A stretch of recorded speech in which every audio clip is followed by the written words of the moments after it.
Scene opens with a view of a plumbing foreman, aggressively pointing and yelling at a nervous-looking plumber.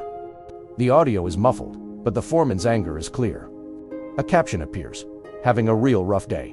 You ever have one of those days where it feels like the whole world is just bearing down on you? You're trying your best, you really are, but nothing seems to go right. The pressure's on, the boss is breathing down your neck, and every little mistake feels like the end of the world. That was my Tuesday. Every single Tuesday. Actually, scene shifts. The foreman has walked away.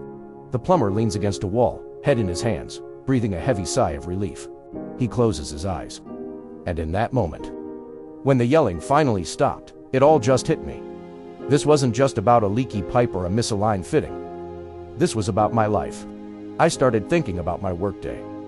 The 5 a.m. alarm, the cold coffee, the constant knot in my stomach driving to a job site I dreaded. The feeling of being small, of being disposable. The shouting wasn't the problem, it was a symptom. A symptom of a life I hadn't chosen, but had somehow ended up in. I saw my whole life flash before my eyes.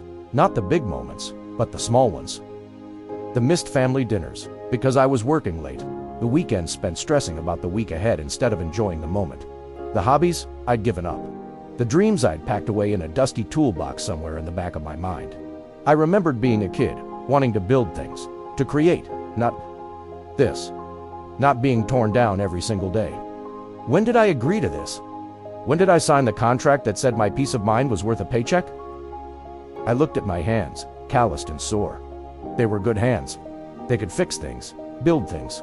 But here, they were just tools for someone else's frustration. And I realized, the leak wasn't in the pipes. The leak was in my spirit. It was draining me, day by day, drop by drop. The plumber's eyes snap open with a newfound determination. He pushes himself off the wall, standing up straight and tall. And that was it. The final drop.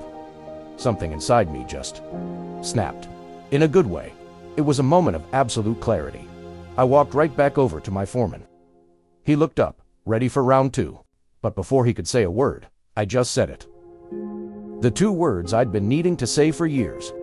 I quit. The plumber turns his back on the stunned foreman. He starts walking away from the job site, a small, determined smile on his face. I won't take that anymore. Scene shows the plumber walking away from the work site as the sun begins to set, casting a warm, golden glow. He's walking with a purpose he didn't have before. A caption appears. What a wonderful feeling, not knowing where to go. I just walked. I didn't have a plan, didn't have another job lined up. All I had was the feeling of the sun on my face and the sudden, incredible lightness in my chest.